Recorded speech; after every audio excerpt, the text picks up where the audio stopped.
Nanigas si Ronnie sa tinuran ni Father Tomas. Parang hindi niya narinig ng tama ang mga sinabi nito. Ako ang susunod na pinuno ng mga aswang? Ngumisi ang pare, pero hindi iyon ngising pare. Hindi mabait, hindi banal. Iyon ay ngisi ng isang nilalang na matagal nang nagtatago sa balat ng tao. Matagal ka naming hinahanap, Ronnie, sabi ni Father Tomas habang unti-unti nagbabago ang anyo ng kanyang muka. Ako ang tagapagbantay ng lahi ng mga aswang at ako ang tagapagbalik sa tunay mong trono. Napaatras si Ronnie habang nanginginig ang kamay. Hindi ako aswang! Sigaw niya. Hindi pa, sagot ng pare. Pero nasa dugo mo. Anak ka ng bantay at anak ng kadiliman. Dalawang lahing dapat hindi nagtagpo. Pero nagtagpo sila sa iyo. Ronnie, ang totoo, ang tatay mo, hindi niya alam noong una.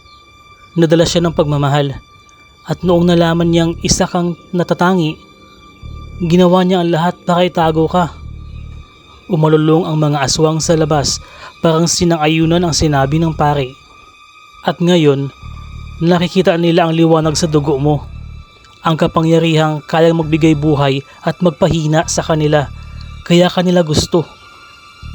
Dagdag pa ng pare kay Ronnie at tumingin ng may kakaibang ningning sa mga mata niya. Maaari mong sakupin ang lahat ng aswang. Maaari mong pamunuan sila. Dagdag pa nito. Pero bago pa siya makalapit kay Ronnie, biglang may sumabog na liwanag mula sa loob ng bilog ng asin. Si Ronnie ay napasigaw habang ang likod niya ay nagliliwanag, isang hugis buwan, parang marka sa balat, ngunit buhay, tumitibok, umaalab ng puting liwanag. Imposible, bulong ni Father Tomas at napatakbo palayo. Ang tatlong aswang na nasa bubong, kisame at ilalim ay nagsisigaw, natutusta sa liwanag, namilipit sa sakit, parang nasusunog ng araw. Si Nanay Lisa naman ay napaluhod, umiiyak. Anak, yan ang tunay na mana mo. Hindi mula sa kadiliman, kundi mula sa tatay mo. Ikaw ang huling bantay. Lumakas ang liwanag hanggang sa halos hindi na makakita si Ronnie. Sa gitna ng pag-apoy ng liwanag mula sa marka niya, narinig niya ang bulong na hindi niya inaasahan. Boses ng kanyang ama. Anak, tapusin mo na sila. Hindi ka nila pagmamay-ari. At doon, sa unang pagkakataon, hindi na siya natakot. Tinayo niya ang sarili. Humigpit ang hawak sa kutsilyong minana nila at huminga ng malalim. Hindi ako pinuno niyo. Nagsimulang umuga ang bahay. Hindi ako katulad ninyo. Nag-alab ang marka sa likod niya. Ako ang bantay at kayo ang tatapusin ko. Isang malakas na pagsabog ng liwanag ang lumabas mula kay Ronnie. Parang alon ng araw sa gitna ng gabi. Ang tatlong aswang ay sumigaw ng sabay-sabay. Nasusunog ang balat, nagbabalat ang laman hanggang sa maging abo. Si Father Tomas ay napaatras, nasunog ang balat na parang nalantad sa araw.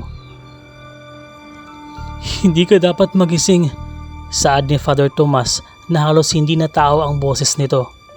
Pero lumapit si Ronnie. Tumitibok ang marka sa likod nito ng tulad sa puso. Matagal na akong gising, bulong niya, at isang hampas na liwanag ang lumabas sa kamay niya, parang kutsilyong gawa sa araw. Tinamaan nito si Father Tomas.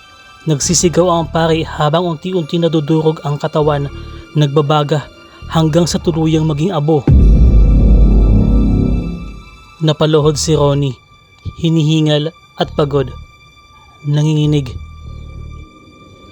Anak! Niyakap siya ng ina habang humahagulgol. Natapos na anak. Ngunit hindi agad sumagot si Ronnie.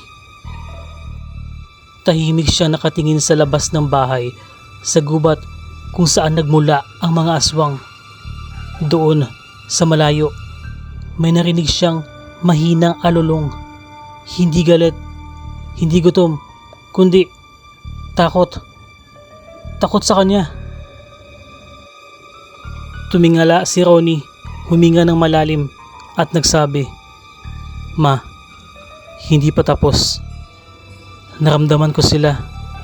Marami pa sila. Pero natatakot na sila ngayon." Hawak pa rin niya ang kutsilyo, pero ngayon ang talim ay may bahid na ng liwanag.